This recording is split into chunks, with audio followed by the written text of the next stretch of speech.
всем, Sunshines! Наконец-то этот день настал, и я сняла рум-тур по моей сеульской квартире. Не буду всех задерживать, давайте начнем!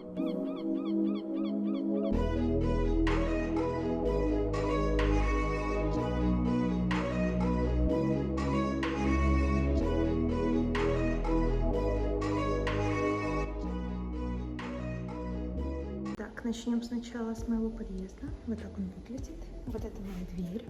Очень удобный замок, либо пароль от квартиры, либо карта-ключ. Я обычно использую карту, потому что мне лень вводить пароль. Мой домофон. Так, мы зашли в мою квартирку. Вот это непосредственно коридор, где стоит моя обувь, водичка. Обычно я заказываю много воды, где-то до 12 бутлей. Мне их негде хранить, поэтому я храню их тут. Это пошел мой первый шкаф в прихожей. Да, не удивляйтесь, здесь лежат учебники. К сожалению, у меня не очень много мебели, поэтому я положила пока что учебники сюда. И не удивляйтесь, что вот это такое. Не знаю, слышали вы об этом или нет, но в Корее нужно обязательно сортировать мусор. К сожалению, у меня не достаточно места, чтобы покупать отдельные, скажите мне, я вам скажу, мусорные баки. Поэтому я сортирую вот так вот мусор. Это у меня пластик в пакете, в коробке у меня лежит все, что касается бумаги, и в еще одном этом прозрачном пакете разбитое стекло, да. Дальше это идет вся моя обувь, потом парочка сумок, документы, все книги, учебники, все в таком плане, еще сумка, туфли, шапки, вон там вот сверху шляпы, сверху у меня лежат шторы, которые никак не могу повесить, вот, кстати, карниз от штор. Проблема вся в том, что мне нужно специальное приспособление, у меня его нет, вот это мое зеркальце. Вот, поэтому я, кстати, сегодня буду узнавать, как мне все-таки сделать эти шторы. Дальше пошла моя великолепная ванная. Привет. Да. Моя великолепная ванная. Ой, секунду. Моя великолепная ванная. Здесь у меня лежит весь мейкап, немножко по уходке. Здесь же у меня лежат духи, здесь лежат все мои украшения, вот тут вот тоже. Красивые такой упаковочки. Непосредственно сама ванная. У меня, кстати, офигительный душ для Кореи. Он разделяется. В Корее очень часто, когда душ не делят, и его совмещают вместе с ванной. Дальше у меня еще есть такая штучка. Я, кстати, не видела провода. Здесь у меня лежат все, скажем так, причиндалы тоже, которые нужны. Там и для ногтей, и для шампуней запасные, и лекарства. Вот тут, кстати, лежат лекарства. Здесь лежат спонжи.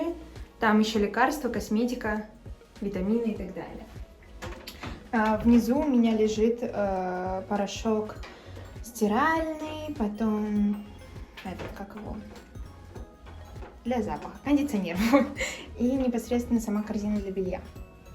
Дальше начинается моя кухонька.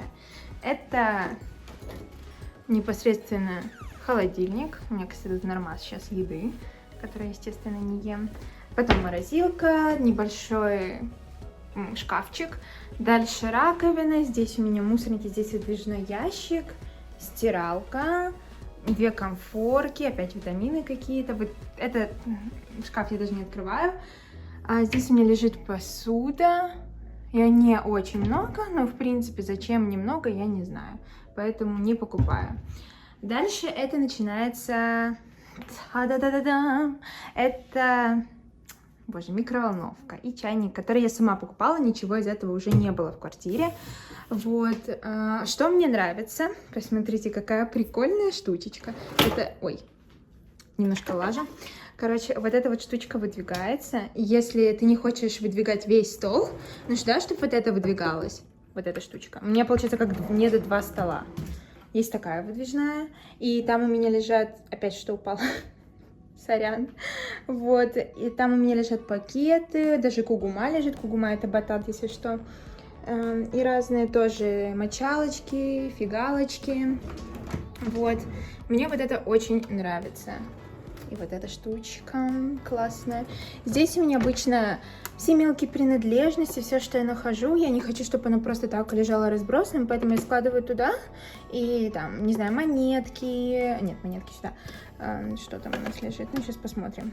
Лейкопластырь, клей, пенал. Ну, короче, все такое лежит здесь. Дальше мы с вами идем, поднимаемся выше. Здесь у меня лежат немного продукты, и опять же, это мой секретный ящик. Я человек, который покупает сладкое, обычно я его не ем, я его собираю. Вот оно у меня здесь лежит миллиарды лет, и все. Вот просто так. Там реально много всего сладкого, его не ем практически. Здесь у меня фрукты, чай, кофе, это завтрак, там большие тарелки и немножко кастрюль.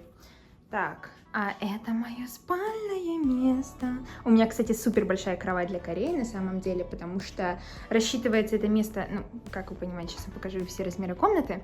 Рассчитывается это место вообще на полторушку, но полторушка это где-то вот так. У меня king size кровать.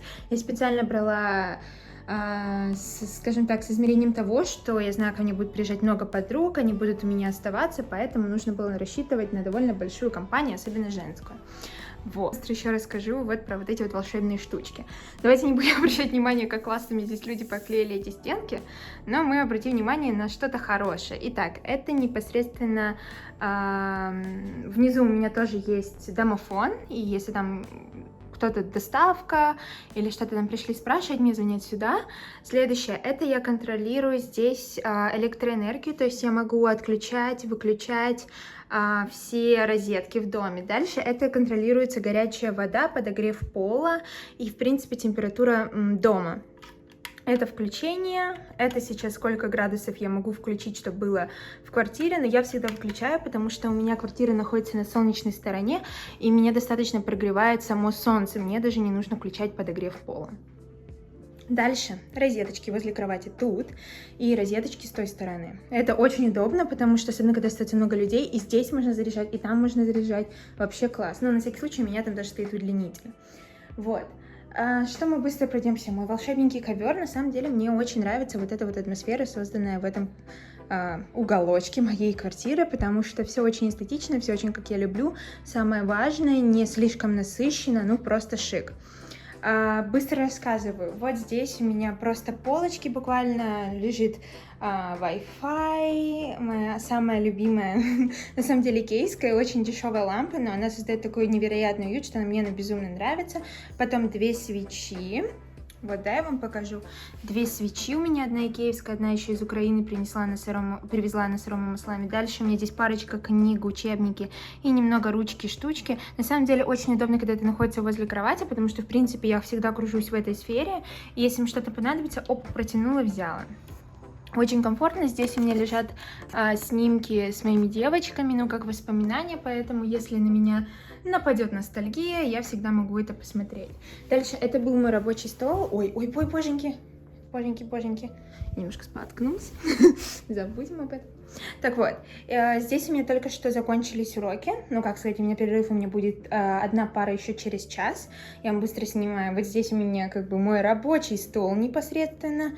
Я сижу, облокотившись на кровать. Может быть, позже я куплю себе как такой стул, точнее, в Корее продаются для тех, кто сидит на полу. В общем, все это вот такая вот атмосферка у меня тут. Дальше мы с вами переходим к моему волшебному просто к моему волшебному зеркалу. Киевское, красивенькое. Вот так вот я буду снимать. Реально красивое зеркало. Мне оно очень нравится. Сзади него еще можно подцепить пару разных штучек, что в принципе я и делаю. Здесь у меня сумки, лежат пиджаки, шарф. Вот, за ним еще, сейчас вам покажу, за ним вот еще у меня лежит коверчик для занятия йогой и спортиком. Иногда я занимаюсь, но не так часто, как хотелось бы. Здесь просто коробки, в которых лежат обычные штуки-дрюки, которые мне нужны, но я не пользуюсь. Это, на самом деле, такая довольно прикольная комната. Вы ее открываете. И здесь такая складовик, хотела сказать. Здесь у меня коробка с летней одеждой, это коробка от микроволновки, это мой, вы понимаете что, это сушилка, а это бойлер, который я включаю, чтобы подогреть воду и так далее. И он там, и здесь, вот это кондиционер, кстати. Да, кондиционер у меня тоже есть, потому что по-другому, мне кажется, здесь не пережить. Дальше, это мой шкаф. На самом деле шкаф довольно неплохой по размерам и по отделениям. Я сейчас вам покажу. Кстати, несколько человек было заинтересованы в моем гардеробе, так что можете спокойно посмотреть. Мой гардероб состоит на самом деле из черного и синего, ну, каких-то оттенков синего. Здесь внизу у меня, опять же, вот это, кстати, футон, довольно популярный в Корее. Это если к тебе приезжает кто-то ночевать, ты можешь его расстелить, типа как корейская раскладушка, я назову это так.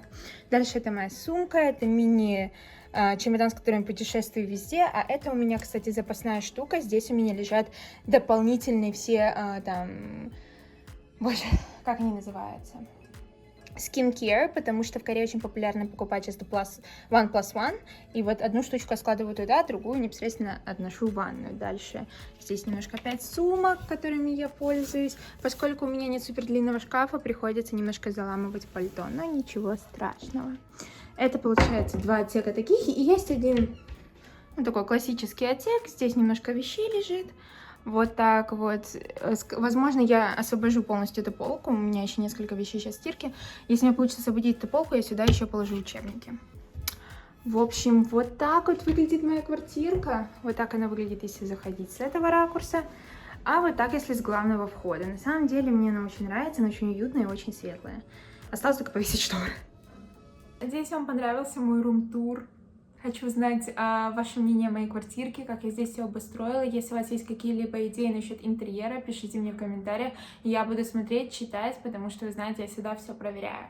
Сейчас же я хочу немножко затронуть тему финансового вопроса, как я нашла квартиру, откуда у меня деньги, сколько я плачу и так далее. Так что поехали. Давайте я вам дам быстро explanation о том, как в принципе снимается квартира в Корее, сколько ты платишь и какие здесь есть нюансы. В Корее квартиру на долгосрочный период вы не сможете снять без залога. Залог обычно составляет от $1000 и выше. Этот залог вам возвращается после того, как вы расторгаете контракт с владельцем квартиры. Он, скажем так, просто залог является как подстраховка для владельца, что если что-то произойдет с квартирой, он просто вычтет, скажем так, это из вашего залога. Либо, например, если вы захотите раньше расторгнуть контракт, он сможет забрать определенные деньги из залога. И в некоторых случаях даже весь залог. Это нужно смотреть непосредственно по вашему контракту. Вот. Обычно еще зависит так. Чем выше залог, тем меньше вы платите в месяц. Например, если на ту же самую квартиру у вас может быть залог 1 миллион, но при этом вы платите $800 в месяц, либо же у вас залог 5 миллионов, и вы платите 500, либо 400 тысяч в месяц, вы чувствуете разницу. И то есть, если залога деньги не тратятся, он просто выше, но эти деньги у вас останутся в будущем, то эти деньги вы тратите каждый месяц. Поэтому вы должны тоже это всегда рассматривать, на это обязательно обращать внимание. Дальше. Хорошую квартиру в Сеуле, такую нормальную, я не говорю про лучшую, да, я просто говорю про нормальную квартиру, можно довольно быстро найти с залогом 10 миллионов. Если все ниже, то тут уже нужно искать, это не будет прям какой-то супер-пупер, это будет, например, там квартира с маленькими окошками, или у нее будут какие-то недочеты, либо она будет меньше по пространству и так далее. То есть это тоже все нужно учитывать. Корейцы в основном, кстати, гонятся за простором квартиры, то есть за квадратами. И они не гонятся за наличием окна, не гонятся там за светом, не особо гонятся, кстати, даже за высотой, за высотой квартиры, где она находится, на каком этаже. Они именно гонятся за площадью. Чем больше, тем лучше. Поэтому, естественно, если квартира даже там на несколько метров больше, она будет дороже. Вы должны это понимать.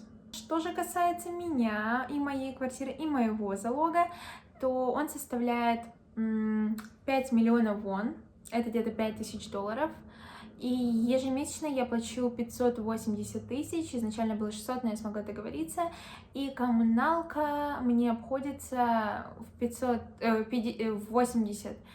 100 тысяч вон, в зависимости от сезона, это где-то $50-80. Это не дешево, но для моей квартиры, на самом деле, это очень хорошая цена, потому что у меня опистель, это еще есть подвид, скажем так, квартиры в Корее, с большим окном на 13 этаже, довольно просторно для одного человека, в Корее это очень просторно, у меня где-то 17 квадратов. Да, 17 квадратов, очень просторная квартира в Корее. И мне все нравится, и это близко к моему университету. Так что для меня все просто перфект. Тоже по локации моей квартиры. Моя квартира находится в 20 минутах на транспорте от моего университета, что очень безумно удобно. Я как раз искала квартиру по локации, что была не очень далеко от университета, потому что ежедневно, ну, как мы планируем, ежедневно ездить в университет и тратить на это просто кучу миллиардов часов я не хотела, поэтому искала что-то поближе. Пешком можно к универу пройти 40 минут, это, я считаю, прекрасная прогулка в хорошую погоду. А что же насчет еще месторасположения? У меня здесь есть магазинчики, есть базар. Это такой район, не могу сказать, что самый презентабельный, но он вполне хороший. Здесь есть все, и здесь находится 2 метро, очень близко, прям очень близко, минут 5 ходьбы, просто вышел. И причем, что они разные, и несколько веток на каждом из них, так что очень удобно передвигаться по всему, скажем так, городу. Следующий же вопрос, который вас 100% волнует, это откуда я взяла деньги на квартиру и откуда я особенно взяла деньги на свой залог. Естественно, я стипендиат, у меня нет 5 миллионов вон, то есть это $5000, поэтому я одалживала у своих родителей 5 миллионов вон, мне одолжил отец, и также я просила у них поддержки в плане с оплатой квартиры, потому что несколько месяцев без хорошего дополнительного заработка я не потяну квартиру. Естественно, если бы они мне отказали, сказали, что нет, извини, там, мы не можем давать тебе эти деньги, я не снимала квартиру, вот, но они меня поддержали, сказали, конечно, мы тебе поможем в этом начинании, вот, так что мне выделили бюджет, мне помогают, я за это очень-очень безумно благодарна своим родителям, потому что только благодаря им я живу в такой замечательной квартире. Что это видео оказалось для вас полезным, может быть, вы узнали что-то новое для себя, или там открыли какие-то новые просторы, не знаю. Также я утолила, надеюсь, ваш интерес в моей квартире. Буду ждать ваших комментариев, читаю все всегда, поэтому пишите там идеи, как вам, что вам, вопросы дополнительные, отвечу на все. Спасибо вам большое за просмотр, люблю вас, целую, see you soon, bye bye.